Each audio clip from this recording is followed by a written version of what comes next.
emailed me. Actually, we were just talking about this story. He emailed me, like and the subject heading was blindness. And the text to the email was empty. It was like my first email from David.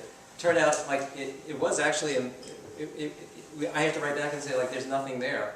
And then he wrote back to me, but he was basically asking me whether he should get into disability studies. And I said, yeah. And just think. Scary to think, but what if I had said no? And no one would be here, there would be nothing going on, there would be no journal for cultural and literary disabilities. So David himself is becoming a very important person in disability studies, and we're lucky to have him here. So today I want to thank him, I want to thank you for coming, for providing such lovely weather for me. I've just completed a book which is coming out in, that's the book, which is coming out in July. It's designed to be published on the 21st anniversary of the Americans with Disabilities Act. And for those of you who know my work, this is a little bit unusual. It's kind of a history, journalism piece. There's a buzz. Yeah. You carry on. Okay. Right. And I interviewed over 50 people to try to find out, like, how, what the American Disabilities Act was about, and how it happened 25 years ago. So it was kind of a challenge to figure out, like, what really went on. And so today I'm going to read a little bit from it, but I'm also going to ask a question which really has to do with the relationship between disability activism and the ADA. So I'm going to begin by saying that in the US and many places around the world, the heroes and narratives of the Civil Rights Act of 1964 are well known. I assume they're well known here as well. Do you guys know who that is? Rosa Parks? Does that name ring a bell? Oh, the bus lady. Yeah, the bus lady, the one who refused to sit in the front, refused to go to the back of the bus. Of course, Martin Luther King. They just made a movie. Did you get the movie here, Selma? And the images, everybody knows about that. But we know little about the Civil Rights Act of 1990, also known as the Americans with Disabilities Act. So I wrote my book to find out more about how the Act came to be. My interest in writing, and by the way, I think it's interesting that we forget, for example, if you saw Selma, you saw that horrendous opening of the girls being blown up in the church. We forget that one of the girls who survived was Sarah Jean Collins, who became a person with a disability. She became blind. And here she is in a contemporary moment. But it's that sort of forgetting about the important history of disability and the reclaiming of it that's such an important thing for us all to do. So, and so we don't remember the activists and people who were involved in the politics of the disability movement. I should do some photo description here. So I did have pictures of people from the civil rights movement. Then I have two pictures, one of which is a group of people marching in Washington with a sign that says, "We shall overcome," wheelchair users, etc. And then the famous Capitol crawl of people with disabilities crawling up the steps to the Capitol. I'll come back to that. But I want to say that I got involved in writing about this because I grew up in a deaf family. And here's my mother and father. My mother, by the way, is from Liverpool, born in Liverpool. I just went to try to find the street that she lives on, where she lived at 83 Chatham Street. But the University of Liverpool seems to have eaten that street and the houses on it. And my father was born in London. My upbringing showed me firsthand how bad an impact discrimination against people with disabilities could be. As a child, I witnessed countless instances of hearing people treating my intelligent, talented, athletic, deaf parents. Here's my father, who held the American record for 25 miles in race walking, and he was a member of the London Polytechnic Harriers, which was a top athletic group. I don't know if it still is. But I would watch as they, hearing people treated my talented, athletic, deaf parents as if they were lesser beings, not much different from troglodytes. From cringing when someone called my mother and father deaf and dumb, to watching them being excluded from conversations at family holiday gatherings, I felt their isolation from and denigration by hearing people. My parents' lives, before any major legislation relating to disability was passed, were difficult. There was no telecommunication devices that allowed their friends or family to call them and arrange to meet them. Every visit required that a postcard be sent and another one returned with place, date, and time arranged. They couldn't call a doctor to make an appointment or a travel agent to book a flight. No one ever just dropped by, and if someone did, the visitor couldn't get into our New York apartment since the primitive electrical relay that made the lights flash when the doorbell rang often malfunctioned. There were no sign language interpreters available for doctor visits, hospital stays, or court dates, let alone university events. My parents couldn't go to religious services because there was no way they could follow what was going on. Conversations in all settings had to be painstakingly written out on scraps of paper. Movies had no captions, so my parents ended up going exclusively to a foreign film theater on 42nd Street where they could understand the subtitles but couldn't understand the existential plots and situations of Antonioni and Rene avant-garde films. It's like really weird. My parents went and saw like the most avant-garde films in the 1960s because that was the only ones they could see. Bergman, and they didn't have more than a 6th grade education. My parents were routinely excluded from places of public accommodation. We lived in a Bronx slum, and when my parents applied to more upscale housing development called Parkchester, their application was turned down. No deaf people were allowed in. My father was a world-class athlete, but he was denied admittance to the New York Athletic Club for being deaf, as well as for being Jewish. If either of my parents had wanted to drive a car, they would have needed an elaborate set of mirrors in the car. But even this accommodation wasn't possible since insurance companies charged exorbitant rates for deaf people, even though deaf people had lower rates of accidents. In other words, although my parents were American citizens, they had few, if any, civil rights. Life was a series of insults, denigrations, and exclusions that they had to accept because there was no other choice. It was only within the deaf community that they thrived and were fully appreciated. The same was true not only for deaf people, but for people with any disabilities, well into the 20th century. Before civil rights legislation for people with disabilities, there was a huge catalog of abuses and barriers. As the largest minority, and by the way, people with disabilities generally are the largest minority, they are certainly in the United States, up near 20%, larger than any other minority. People with disabilities are the poorest, least employed, and least educated of all minorities. People with disabilities are nearly twice as likely as people without disabilities to have an annual household income of $15,000 or less. That would be 10,000 pounds or less. So if you had a severe disability, moreover, some 58% of people over 65 have some type of disability. If you had a severe disability that prevented you from taking care of yourself and getting around, you only had two choices: be taken care of by your family or go into an institution. If you had a mobility impairment, and by the way, here's a picture of the famous Willowbrook institution in Staten Island. That was where people with mental and cognitive disabilities were housed. Of course, you... Oh, wait a minute, sorry. Oh, okay, I see. That's Willowbrook.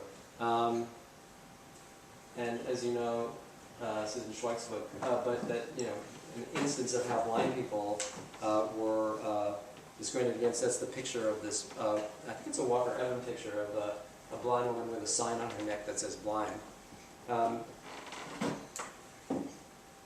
If you had a mobility impairment, you couldn't use local public transportation, railroads, or long-haul buses like Greyhound, and of course you couldn't drive since automobiles were not yet easily equipped with hand controls. You were essentially confined to your house. You might try to go around your neighborhood, but you could only do so if you could self-propel a wheelchair, since power chairs were not widely used. With no curb cuts or ramps, most streets are impossible to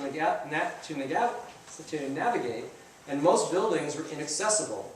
You were left in the unenviable position of only being able to get around the block. You couldn't go to restaurants, movies, or most stores. If you went to school, you were segregated with other children with disabilities. You were discriminated against in college and university interviews, and if you got into a college or university, you couldn't stay in the dorms since they were not accessible. If you were deaf or hard of hearing, attending classes in any university was difficult to impossible, since sign language interpretation or real-time transcription services were not provided. And if you were a very, very skilled lip reader, you only get about 50% of what's being said. Very little material was published in Braille or recorded for the blind. If you were a person with Down syndrome, autism, or other cognitive disabilities, unless you had a lot of family money, you would be shipped off to nightmarish institutions like Willowbrook.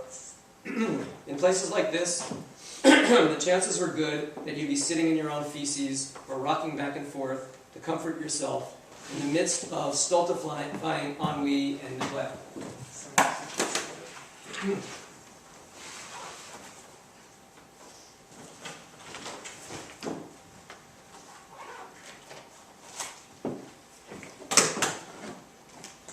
I could go on.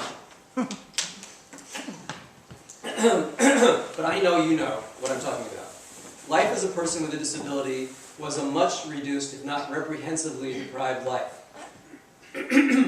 Living like anyone else was a right denied to you, and keeping up with the Joneses was beyond imagination.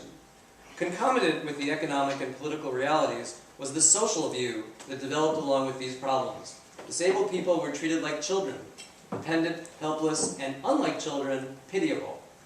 Most disabled people were not allowed the dignities of work, a love life, friends, children, advanced education, and a profession. And worse than all of this, being a person with a disability was tantamount to being an invisible person. No one cared about your plight, society ignored you, you essentially did not exist. This invisibility is all the more ironic since, as I said, close to 20% of the population are people with disabilities. Disabilities are hiding in plain sight. Some disabilities, like diabetes, muscular sclerosis, and depression, can be invisible. Others, like deafness or vision loss, are not immediately noticeable. Some chronic illnesses, like hepatitis C or HIV, aren't apparent to other people. Many people with disabilities were kept out of sight in special institutions and schools. It's kind of a magic act. How do you disappear a fifth of the population? The history of the treatment of people with disabilities was intimately related to charity. The height of this paternalism was the television marathon. And by the way, we just heard the other day that Muscular Dystrophy Association is actually getting rid of its television marathon in 2015. Yeah. The height of this paternalism was the television marathons, or as they were called, telethons of the 1950s. In these spectacles, disabled children, of course children, because they were the most childlike and pitiable, were trotted out on television stage to help raise money for organizations like the March of Dimes, or for polio victims, or the Muscular Dystrophy Association. I find this picture is amazing. Marilyn Monroe with two disabled kids. You don't talk about contrast that they're trying to make. Jerry Lewis pranced and prattled around children of like races, extolling the kids' potential futures, while in fact lowering their self-esteem and those of their peers. Past poster children have spoken out about their humiliating experiences, but culturally and socially, such large-scale media events even further diminish the civil rights of people with disabilities by indicating that they were a group that needed charity from us. And how could they ever be a group that would share something as basic as civil rights with us? Okay, so that's kind of the background to life before the ADA. Now I'm going to tell you a couple of stories. They're from the book, but I have a reason for doing this. So let me just talk about stories for a second. There's a structure to stories. In politics, stories help us reconstruct and retell to future generations and to ourselves not only what happened, but the morality, meaning, ideology, and impact of what happened. How you tell the narrative structures the reception and interpretation of the story. It's important in political and religious movements that these stories not be polysemous and open to interpretation. No fancy interpretive cooking necessary, just open the package and add water. The story of the African American civil rights movement was a powerful paradigm that influenced the telling of the ADA story. The template given by that history is overwhelming. So here's the template, here's the basic story. Overwhelming unrest and activism led to bills being introduced in Congress. But the people in power, and this is the story of Selma, right, of the movie, but the people in power were reluctant to pass the law. So more demonstrations created so much pressure that the people in power relented.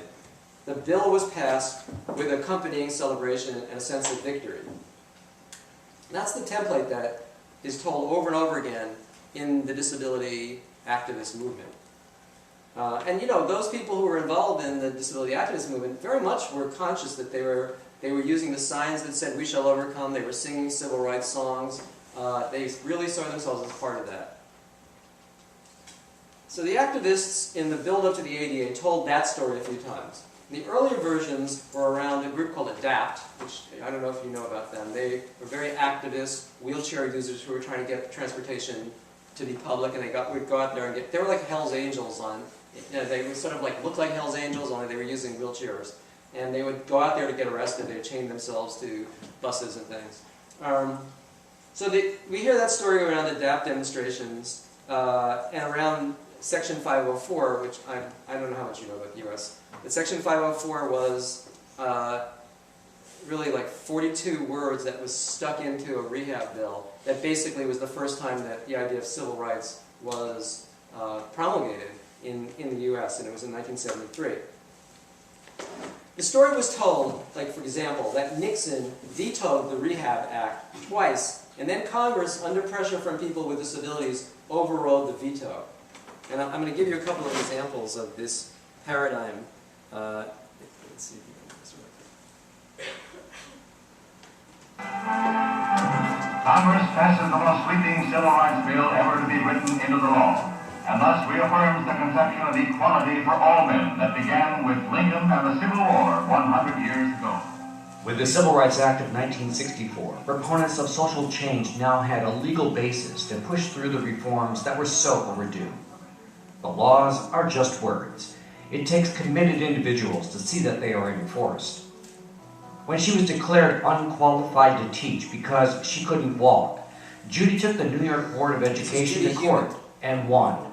There was Disabled in Action, a group Judy formed to break down more barriers. She led a series of demonstrations following President Nixon's veto of the 1973 Rehabilitation Act. When Congress eventually overrode the veto, Judy had emerged as one of the country's leading disabled rights activists. We needed to be a sophisticated group of disabled individuals and supporters to be able to get effective regulations developed, to take a 24-word piece of legislation and really make... Okay, so you caught the thing that Nixon vetoed it, right? And this is Judy Heumann, who you'll see in this next one, younger. And the Rehab Act was vetoed by President Nixon. It was done, about a week and a few days before the 72 elections with Nixon and McGovern.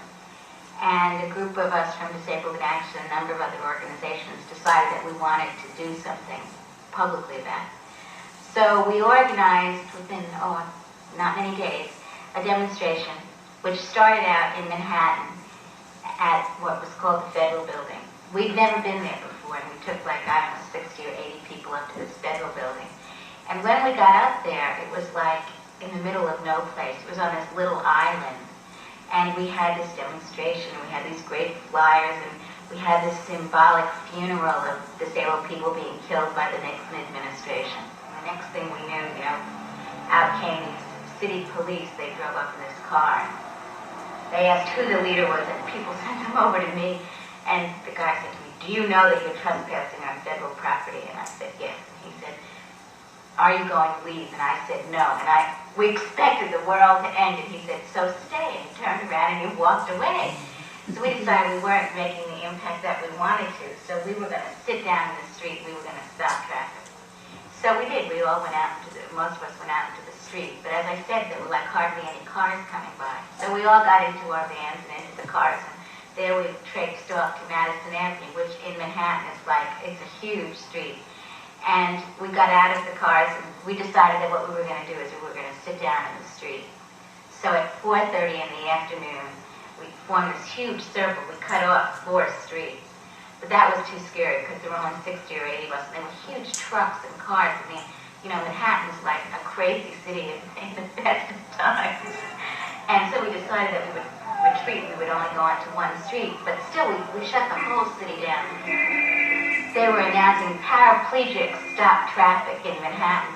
And the police went and got a representative from Nixon headquarters, and they wanted to know what we wanted. We said we wanted a public debate with the president on national TV to debate why he had vetoed the Rehab Act. The guy thought we were totally crazy. He just walked away going, "You're crazy, you're crazy." That was one of the biggest, was when Nixon did veto the Rehab Act on one of the snowiest days in Washington's history. Many people, over 100 I believe, came down from New York City in buses and basically stormed the Capitol, visited all their congressmen and all the congressmen who had voted against it, and built up enough support so that I believe that was the strongest congressional override in history, override of a presidential veto. Finally, on September the 23rd, 1973, Nixon signed. The Rehabilitation Act was now law, but there was yet another hurdle to be overcome. In this country, when a law... Okay, so you get this, the template is the civil rights movement, then the disability movement over that. This story that they tell, Newman tells it, he tells it, is that Nixon vetoed the Rehab Act, which contained Section 504, which was the foundation of all civil rights legislation for people with disabilities. But then the people demonstrated, they shut down New York. You know, like if you block one street in New York, you don't shut down New York. But anyway, they shut down New York. They went to Washington. They barraged the place, and then was the largest override of any veto ever done. It's completely false. It's 100% false. The bill was never, the veto was never overridden. What actually happened was that Nixon, in that bill, was a lot of funding for independent living. And Nixon, as a Republican, did not want the government to be funded, and you know that now from Britain, right? That issue is still up for grabs. That he didn't want the government to be funding independent living. So he vetoed the bill. In our system, a president can just say no to a bill. And in order to make the bill pass, you have to have 3/4 of the Senate vote to, Senate to vote to override.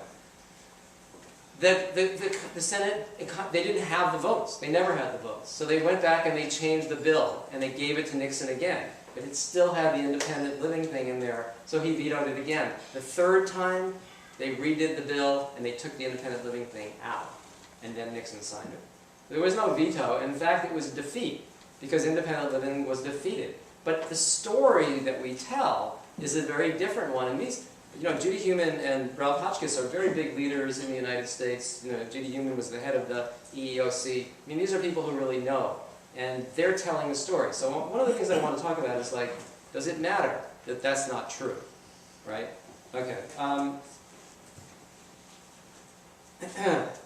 By the way, it's also a guy named Richard Scotch did a book in the 80s looking at the political activism on the part of people with disabilities. And he did a kind of quantitative study that showed that all of the activism activists only got about 10%. I mean, let me put it this way. Demonstrations were only about 10% effective. They weren't at 50% or 80%. Demonstrations had a very limited effect. Okay, so now I'm going to tell you some stuff from the book. I'm going to read you, actually, this part. But I want you to understand that this is a story I'm about to read you that is told over and over again. I mean, I interviewed 50 people, and at least 30 of them told me the story.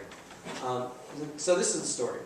And in an upstairs room in the Capitol, Senator Ted Kennedy slammed his hand down on the table with a force that shook the room.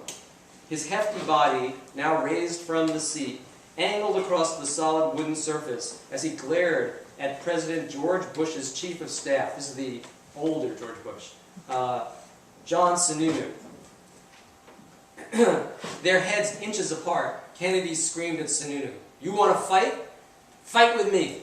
You want to yell? Yell at me." Kennedy's face was red with anger, the tendons bulging from his neck. Sununu suddenly became pale and quiet and backed down.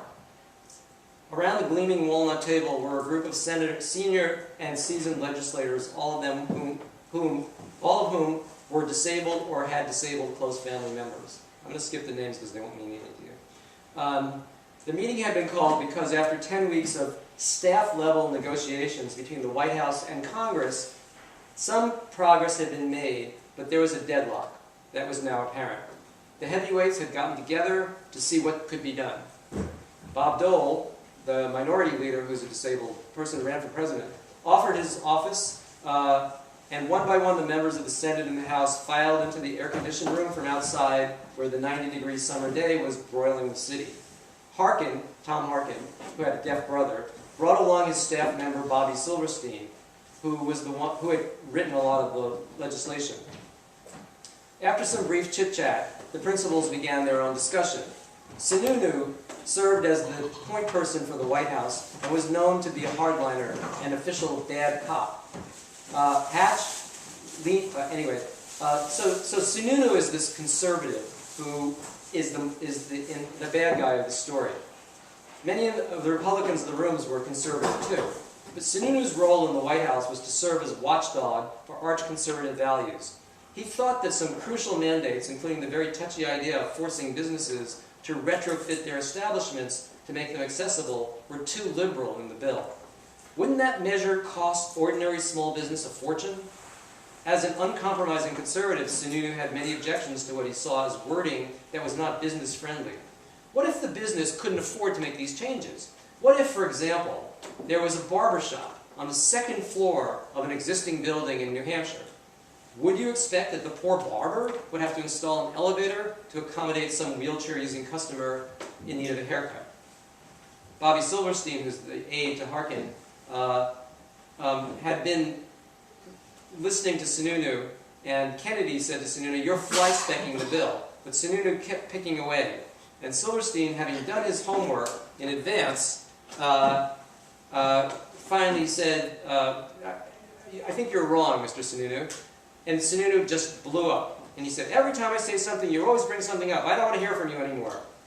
Tom Harkin, who was there, sitting between Silverstein and Kennedy, was just shuffling his papers, trying to think how to defend his own aide, Silverstein, when Kennedy jumped to his feet and started yelling at Sununu. The hours of negotiation, indeed the years of maneuvering to get this bill through Congress, were taking their toll. Harkin remembers, "I thought Kennedy was going to grab Sununu by the collar." Kennedy pointed his finger at Sununu's face and bellowed, "If you want to yell at anybody, you yell at me, or you yell at Senator Harkin. You don't go after the staff. You go after the big boys. You got something to say, you say it to me. You want to yell? Yell at me." In a moment of disgust with Silverstein and his ilk, Sununu then suggested that the room be cleared of all staff and that only elected members of Congress should stay. Kennedy's response? "I said, fine, then Sununu should leave, because he was staff." And that seemed to quiet things down. Kennedy sat back down, and awkward silence filled the room. Sununu's usually robust frame seemed to sink down in his chair, and his face was drained of color. An hour and a half later, agreement had been reached. That's the story that many of the players tell. It's compelling because of the high stakes in play and the success of the outcome. And I can't tell you how many people told me that story, and the whole point of the story is it's a David and Goliath story, right? It's like the people who are resisting, Kennedy's the good guy, he yells at Sununu, everything's fine. That story did happen, but it's not what got the bill through. And the other story is, let me keep on that. So the other story really revolves around what, and when I was doing the research on this, I didn't find out until very late. And then somebody said to me, like, I can't tell you, there's a secret, And I said, well, of course. I said, what's the secret? And no, I can't tell you. And we all swore. They literally said, this person said, we swore on our graves that we would die before anyone would ever reveal this. So I managed through my own devious ways to get them to tell the story. And the story is that, yeah, the negotiations stalled. And what happened was that there were secret meetings that they called the Bagel Breakfasts every day. And it was a group of people who were not allowed to meet with each other. And particularly, it involved bringing people with disabilities into this negotiation, because people with disabilities were excluded from the negotiation. So this was so they got together every morning in somebody's house, and they worked out the complex issues around this bill. That took a long time, and the thing about it, I won't get into the details of what went on in those meetings, but what I want to say is that when you're in Congress and you're trying to do legislation, you may be arguing about the big issues, but you're arguing about a lot of things that, for the ordinary person on the street, will seem hard to understand. But they're really the crucial things of what the bill is about. I mean, so for example, in the Bagel Breakfast, one of the things that they had to trade off was the Civil Rights Bill of 1964, although it's very famous, actually had covered very few what we call public accommodations. What did you say we call it here? Benefits? So things like restaurants, hotels. We were having that conversation before. You had a different name for it. Goods and Goods and services. Yeah. So the public accommodations with the Civil Rights Bill, actually very few. It's hotels, restaurants, swimming pools, and a couple of other things. The ADA covers almost everything. So the way I like to think of it is that the Civil Rights Act of '64, that's the famous one, basically covered a few things on Main Street, whereas the ADA covered everything on Main Street. But in order to get that, they had to trade off on two very important things that the activists really wanted. One of which was the activists, and that people particularly, wanted public accommodations to, public transportation for all people with disabilities. They wanted every bus, every train, every over-the-road bus, every municipal bus to be accessible. The response to that from the cities and the business community was to say, like, look, that's crazy, we can't do that. What we'll do is we'll have these little vans that will ride around and pick people up if they call up in advance and make a reservation. And I'm sure you can see you can't hold a job down if you have to call in advance for a van that may or may not come.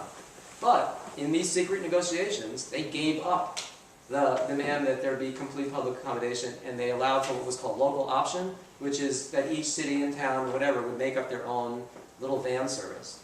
That's a big concession. Nobody knows about that because it was secretly traded off. The other thing that was traded off was legal remedies.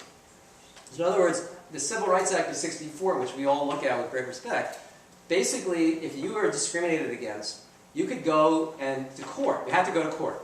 That's the only way you could do it. You'd go to court, and if you won, what would you get? You would get your job back, and you could get back pay. That's all. There was no punishment for there's two other things where you can be paid like damages, and you can be paid, and the company can be fined. None of that stuff happened in the original Civil Rights Act. But basically, it's a slap on the wrist for a company. It doesn't cost them anything to pay you back wages and rehire you. So they also traded that off. So these are big trade-offs, but we don't know about it because no one's really paid attention to it. So it's so much easier to have the story of Kennedy yelling at Sununu than to go into the details of these complicated trade-offs. And there are a lot of them. Like just one other example is what size business should be excluded, right? Because in America, this big thing about small businesses. Don't attack small businesses. So you're talking about a difference between a business that has 20 people or less or 50 people or less. Doesn't seem like it's that much of a difference, but if you do the 20 people or less, if you exclude businesses with 20 or less, it means you're covering about 80% of businesses. If you exclude 50% or less, you're excluding. Like 80% of businesses are not included in the Act. So these things, which seem kind of like minor or sliding points, are hugely important. But the story covers the detail. The story gives us something where we can say, yeah, Kennedy yelled at Sununu, and that's how it happened.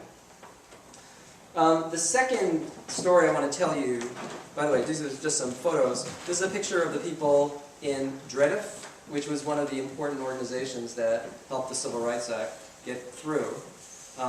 these are some of the players, but I'm just going to skip over that and get to this. So the other famous thing is the Capitol Crawl. How many of you have heard or seen pictures of the Capitol Crawl? I mean, I just showed you one. Most of you not? Okay, but with it is considered within the disability community like Selma. You know, it's the decisive moment. So I'm going to give you a video of what it was first of all, so you can see. We're going to march until Congress starts listening to us. They're stalling the bill that's going to give us equal rights, and we just aren't asking for civil rights. We're demanding them now. So why not let them see some reality? See what people have to do in order to get to the top of the building, you know. I just remember the night before, just all these ideas going through my head, like all the years of fighting for disability rights, all the meetings, and it was this big moment where I was going to be able to release all this energy by crawling up these steps. I'm probably about the same weight I am now, you know, so I'm not in that great shape, you know, so there was 100 steps, you know.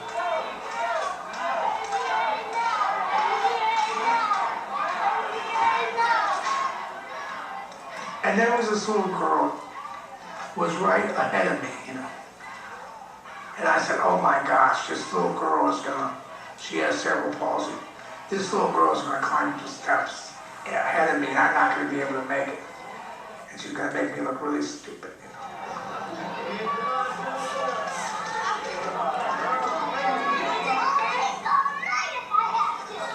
So of course the cameras were on her, but they were on me right below her, so I couldn't stop, you know.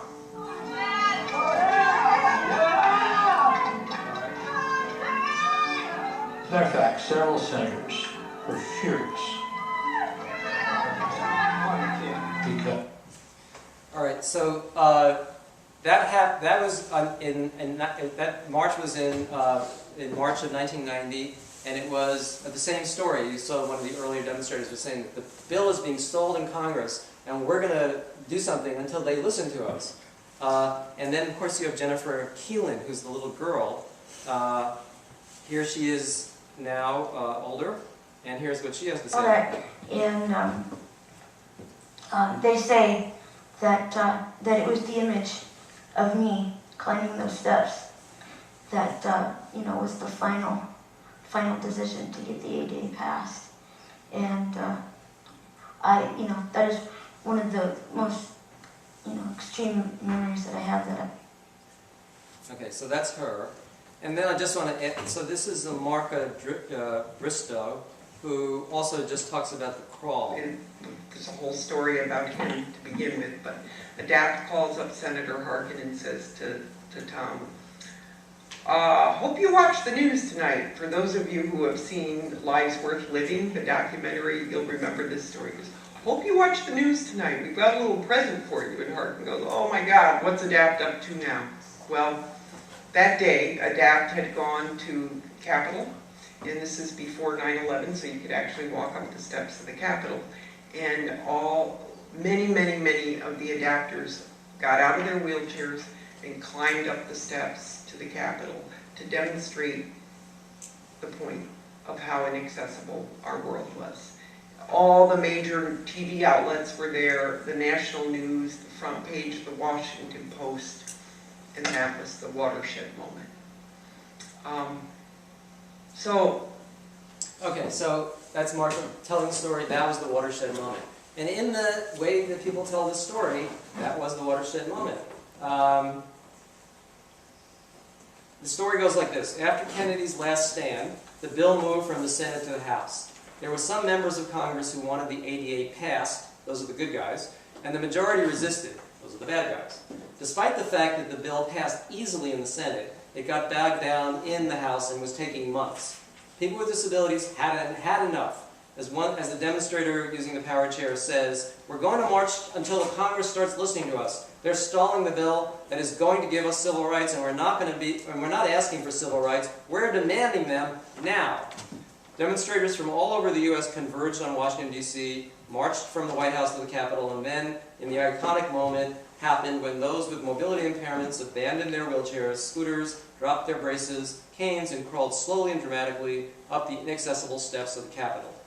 Within that iconic story was the oft-told moment of the 8-year-old girl with cerebral palsy who labored and climbed and said, "I'm going to take all night if I have to."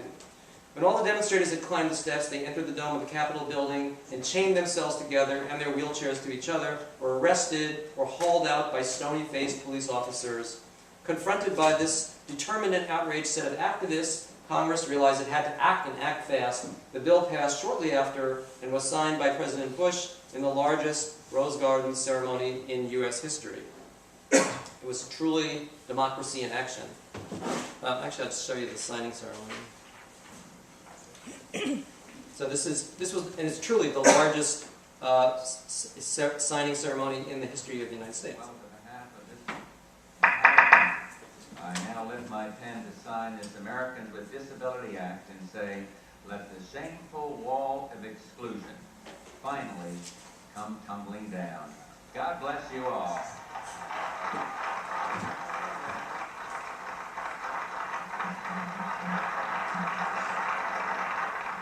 The guy in the cowboy hat is Justin Dart, who, if there is a Martin Luther King of the American Disabilities Movement, that's the guy. I write a lot about him in the book. So this is the story that they tell as the Campfire Flickers, and it's a damn good tale. But is that what happened? First, it's probably untrue to say that the bill got stalled. In reality, the ADA took the same amount of time to pass as the 1964 Civil Rights Act, about 1 year. The stalling was actually that the bill had to go through 4 committees and 7 subcommittees. Most bills in Congress only go through 1 committee. And the reason they had to go to 4 committees and 7 subcommittees was that the scope of the bill is enormous. And so telecommunications, transportation, justice, finance, each committee and subcommittee had its own powerful leaders, and simply scheduling the hearings and preparing for them took the better part of the year. There was almost no doubt that the ADA would pass.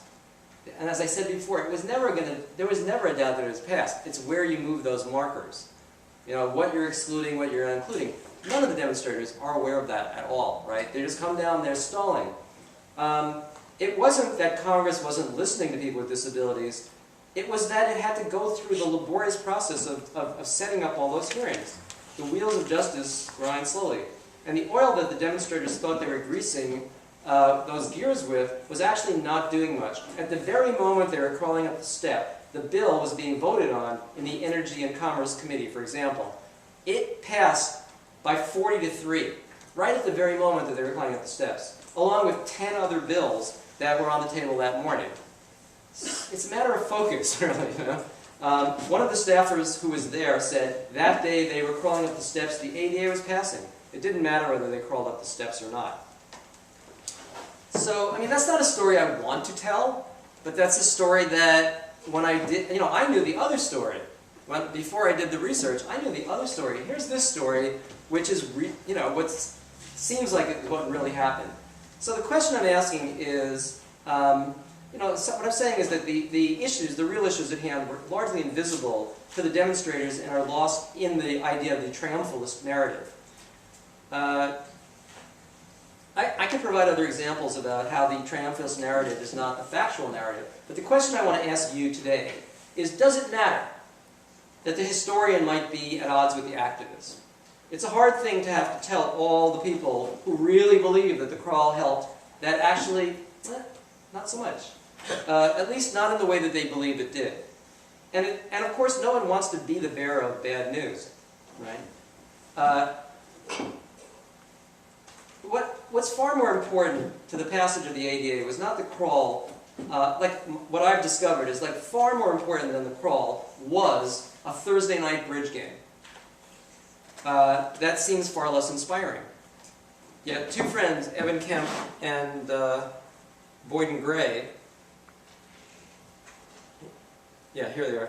Evan Kemp and Boyden Gray, Evan Kemp was a disabled lawyer, and Boyden Gray was the White House counsel to George Bush. And that's one of the most powerful positions in the White House.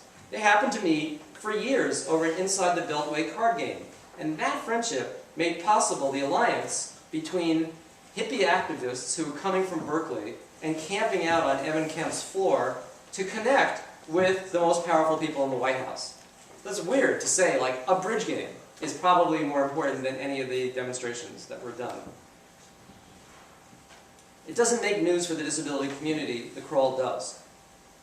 So all refutations come down essentially to so what. So what if the crawl didn't have the effect we thought it had? As the Italians say, si non è vero, è ben trovato. If it didn't happen, it should have happened. That is the kind of premise a religion has as well, right? I came across a series of articles.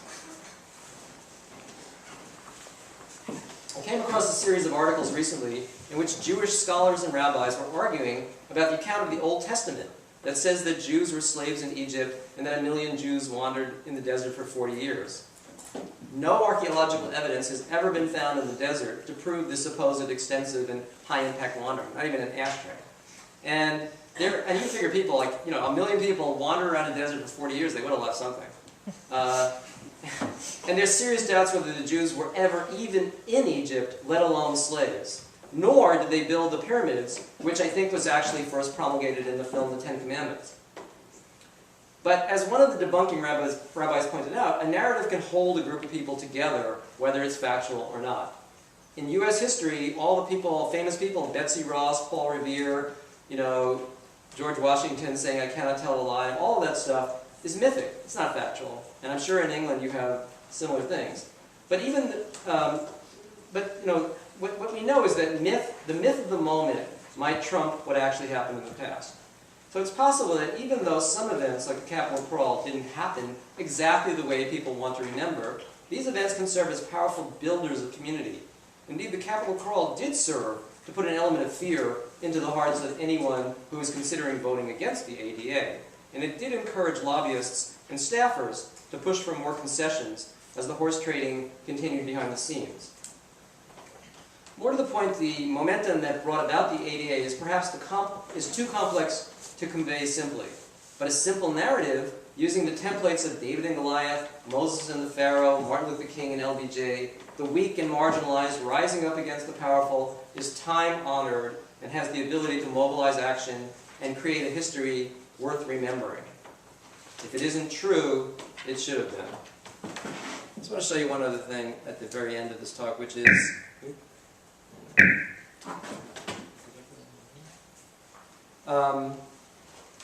this is just a little... I don't know how many of you watch American Horror Story. So you might have seen this. This is the one episode where this disfigured man who's disabled is... I filmed this on my own screen in my house. That lamp is just a lamp in my room. Not exactly high tech here, but I think this is kind of interesting. The effect of whatever happened, the effect of the ADA is now entered the cultural imagination. So here's this thing. Get out. Put the gun down, Marcy. I don't like guns. Put the gun down. Yes, Marcy. I hope you're permitted for that, as I will be mentioning it in my lawsuit. What you're doing is in direct violation of the Americans with Disabilities Act. And so, okay, I end with that. And I'll take any questions or have any discussions with you about whether you think it matters that things are true or not.